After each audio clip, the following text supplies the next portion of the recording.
Mapapanood na, baby. Mapapanood na, guys. Sa ibang bansa, ang award-winning MMFF 2024 Second Best Picture na The Kingdom. Ay buti naman. Inilabas na nga po ang screening date ng box office film on January 16. Mapapanood po ang pelikula sa United Arab Emirates, Bahrain at sa Qatar. January 23, mapapanood yan sa Singapore. Habang January 31 sa USA at maging sa Canada. Dito naman sa Pilipinas, extended ang pagpapalabas sa mga sinihan ng MMFF Films. Kabilang na po ang The Kingdom hanggang January 14. So ibig sabihin ngayong weekend, pwede nyo pang panoorin ang The Kingdom at iba pang entries ng MMFF. That is until Tuesday next week. Yes. So check it out, Still showing ang The Kingdom. Habang balik studio naman ang kontrobersyal na singer na si Denise Julia. Tama ba ito, Julia o Julia? Sino to? Pero tila po may pasaring siya sa kantang ginagawa. Kasunod nga po ng issue sa pagitan nila ng photographer na si BJ Pascual at si Kilya Kush. Killa. Ay, I'm sorry, hindi ko kasi sila kilala. Ako din eh. Pasensya na po. Kilala sila ng Gen Z. Anyway, okay lang naman sa akin yun. No worries. Sa 24-second teaser daw na kanyang inilabas, may caption itong hashtag baddie at tungkol sa mga clout chaser. Ay, gano'n? Sa isang bahagi po ng kanta, sinabi rin niya ang linyang "Go talk to my lawyers." Ganyan? Bagay po na sinabi niya sa content creator na si Kilya. As in Killa. Ma-arting ano yan eh. Killer siguro dapat yan. Pero alam mo na, ma-arty ka. Killa Kush. It's like that. Okay. Tama, no? Okay. Hindi ko siya kilala. Pero ngayon, kilala na sila dahil naibalita mo na. Hindi nga.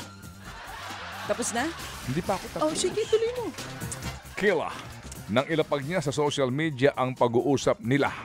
Dito pong Disyembre nang magka-issue ang tatlo ng pangalan ng most stressful personality si Denise ng photographer na si Pascual sa podcast nila Killa.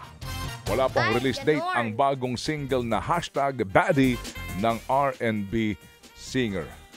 Bibinggo ka na talaga. Kasi dito ko siya nakilala sa balita natin dito.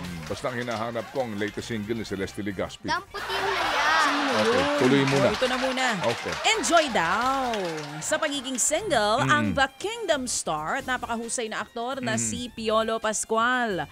Sa vlog ni Tony Gonzaga, ibinahagi ni Papa P na 13 taon na siyang single. Uy, tagal na, 13 years. Sa kabila naman yan, enjoy naman niya ang pagiging mag-isa. Pwede naman talaga yun. Dumating na rin daw sa punto na nasanay siya na wala siyang karelasyon. Ang priority niya, trabaho at kanyang pamilya lamang. Huling naling si Piolo sa aktres na si Shaina Magdayaw matapos silang maispatang magkayakap sa Bohol. Balik natin, hindi ko nakita eh. Saan? Yung braso niya? Nag-flex siya? Hindi. So hindi sila magjowa ni Shaina. Yung kanyang Ganyan din yun naman sa'yo eh. Oo. Sobra ka naman. Dalawa lang yan. Braso mo yun o braso ko? Braso mo na lang. Hindi. Ano lang yan, Piololo. Sige nga, isang flex naman dyan, Piololo. Kaka-gym lang yan kahapon. Nagbuhat pa yan para sa flex na ito. Piololo lang. Piololo Pascual. Okay, sige. Okay. Ano? Ikaw na. Ako na ba? Oo. Uy, break muna sa pag-arte si Lavender Field star Jody Santa Maria para mag-aral. That's good. Revelasyon po ng aktres, siya daw ho'y mag-e-enroll ng master's degree sa clinical psychology ngayong 2025. Ito raw ang kanyang nasa puso. Pangarap daw po ni Jody na magpakapagpatayo ng kahit na maliit na center para maging accessible sa lahat ng tulong para nga po sa mental health.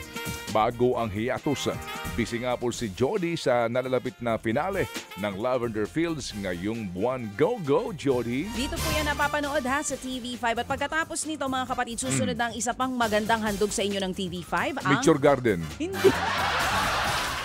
Incognito. Ay, sorry. Wala nang Nature Garden. Sa kabila yun, ikaw talaga. Nature Garden. Sa kabila. Kasi nakikinig kayo sa atin si Dao Ming Chua. Hindi Dao Ming Su. Oo. Dao Ming Chua. Sige, ito na. Di ba ibabalik yon direct? Anong mo, erang balita mo? Nature Garden? Talaga? Ibabalik? Dito sa TV5? Hindi. Oh, ito na. Loko mo kami. Engaged na. Engaged na sino? Engaged na si Spider. Hindi ka ba nakuha, naninong dito? Sino? Eh baka Eh, kinuha ka nila. Sa tingin ko nakuha ka nito. Tinatanggihan ko Lahat kinukuha ka ninong. Engaged na po. Tinatanggihan ko na nga. Itong sina Tom? Eh pati nga yung si Jason Jason. sa Aquaman. Ay, kinukuha ka rin? Hindi. Okay. Eto na nga mga kapatid, engaged na sina Spider-Man stars Tom Holland at ang napaka-gorgeous na si Zendaya. Kinumpirma yan ng isang source sa US media outlet na People Magazine. Matatanda ang napansing may suot na diamond ring si Zendaya sa Golden Globe Awards nitong Lunes. Ayon sa source, sa pagitan daw ng Pasko at Bagong Taon, nag-propose ang aktor. Very intimate daw ang proposal sa bahay ng pamilya ni Zendaya. Unang nag-spark ang dating rumors kina Tom at Zendaya matapos magsama noon pa pong 2017 sa Going Strong sila sa blockbuster film na Spider-Man Homecoming.